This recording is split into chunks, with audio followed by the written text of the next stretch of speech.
હિન્દુ ધર્મમાં નવરાત્રિનું મહત્વ.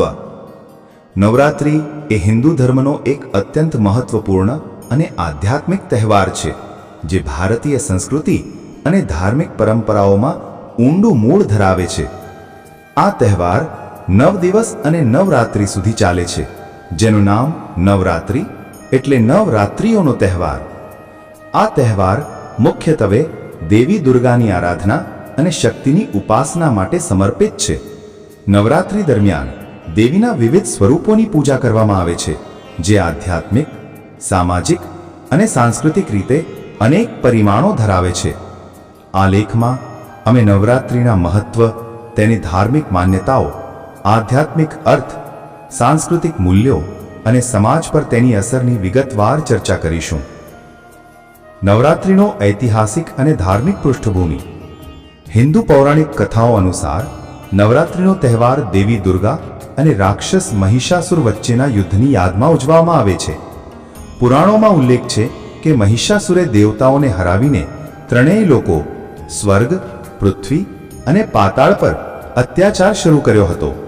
તેનો નાશ કરવા માટે દેવી દુર્ગા શક્તિના સ્વરૂપે પ્રગટ થયા અને 9 દિવસ સુધી ચાલેલા ભીષણ યુદ્ધ બાદ 10મા દિવસે મહિષાસુરનો વધ કર્યો.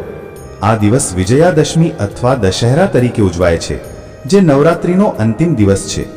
આ ઘટના દ્વારા નવરાત્રિ અસત્ય પર સત્યની, અધર્મ પર ધર્મની અને અન્યાય પર ન્યાયની જીતનું પ્રતીક બની છે. નવરાત્રિનો ઉલ્લેખ દેવી ભાગવત, માર્કંડેય પુરાણ અને દુર્ગા સપ્તશતી જેવા હિન્દુ ગ્રંથોમાં મળે છે. આ ગ્રંથોમાં દેવી દુર્ગાની શક્તિ, બુદ્ધિ અને કરુણાનું વર્ણન કરવામાં આવ્યું છે. નવરાત્રિ એ માત્ર ધાર્મિક ઉત્સવ નથી, પરંતુ આધ્યાત્મિક જાગૃતિ અને આંતરિક શુદ્ધિકરણનો પણ સમય છે. નવરાત્રિના 9 દિવસ અને દેવીના સ્વરૂપો.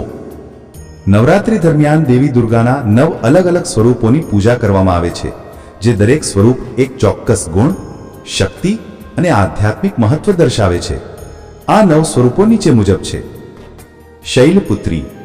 પહેલા દિવસે દેવી શૈલપુત્રીની પૂજા થાય છે, જે પર્વતની પુત્રી તરીકે ઓળખાય છે.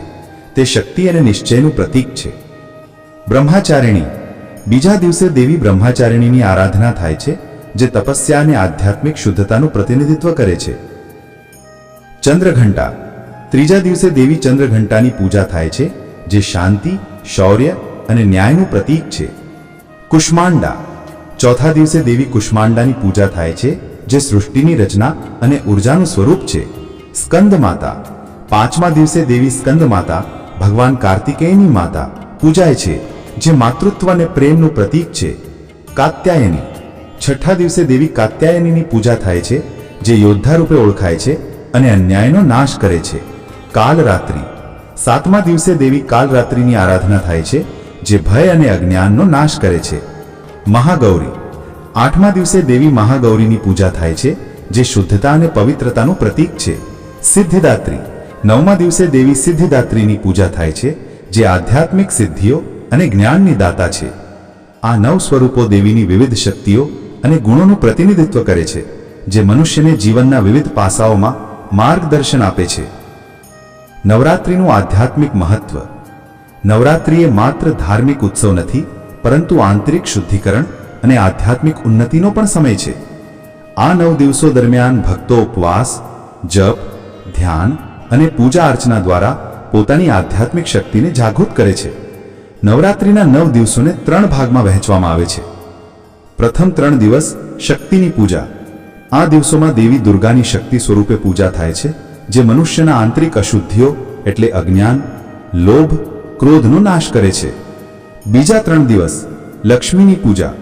આ દિવસોમાં દેવી લક્ષ્મીની આરાધના થાય છે, જે સંપત્તિ, સમૃદ્ધિ અને સકારાત્મક ગુણોનું પ્રતીક છે.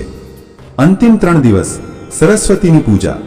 આ દિવસોમાં દેવી સરસ્વતીની પૂજા થાય છે, જે જ્ઞાન, બુદ્ધિ અને કલાની દેવી છે. આ ત્રણેય શક્તિઓ, શક્તિ, સંપત્તિ અને જ્ઞાન, મનુષ્યના જીવનને સંતુલિત અને સમૃદ્ધ બનાવે છે. નવરાત્રિ દરમિયાન ઉપવાસ અને ધ્યાન દ્વારા વ્યક્તિ પોતાની આંતરિક શક્તિને જાગૃત કરે છે અને નકારાત્મક વિચારોનો ત્યાગ કરે છે. સાંસ્કૃતિક અને સામાજિક મહત્વ. નવરાત્રિ એ ભારતીય સંસ્કૃતિનો એક અભિન્ન હિસ્સો છે, જે દેશના વિવિધ ભાગોમાં અલગ અલગ રીતે ઉજવાય છે. ગુજરાતમાં નવરાત્રિ ગરબા અને દાંડિયા નૃત્યો માટે પ્રખ્યાત છે, જે સમુદાયની એકતા અને આનંદનું પ્રતીક છે. આ નૃત્યો દેવીની આરાધના સાથે સંકળાયેલા છે અને લોકોને એકબીજા સાથે જોડે છે. પશ્ચિમ બંગાળમાં નવરાત્રિ દુર્ગા પૂજા તરીકે ઉજવાય છે, જેમાં દેવીની ભવ્ય મૂર્તિઓની સ્થાપના અને વિસર્જન થાય છે. દક્ષિણ ભારતમાં બોમાઈ ગોલુ એટલે ઢીંગલીઓનું પ્રદર્શન અને ઉત્તર ભારતમાં રામલીલા અને દશેરાનો ઉત્સવ નવરાત્રિનો ભાગ છે. આ તહેવાર સમાજમાં એકતા, ભાઈચારો અને સાંસ્કૃતિક વિવિધતાને પ્રોત્સાહન આપે છે.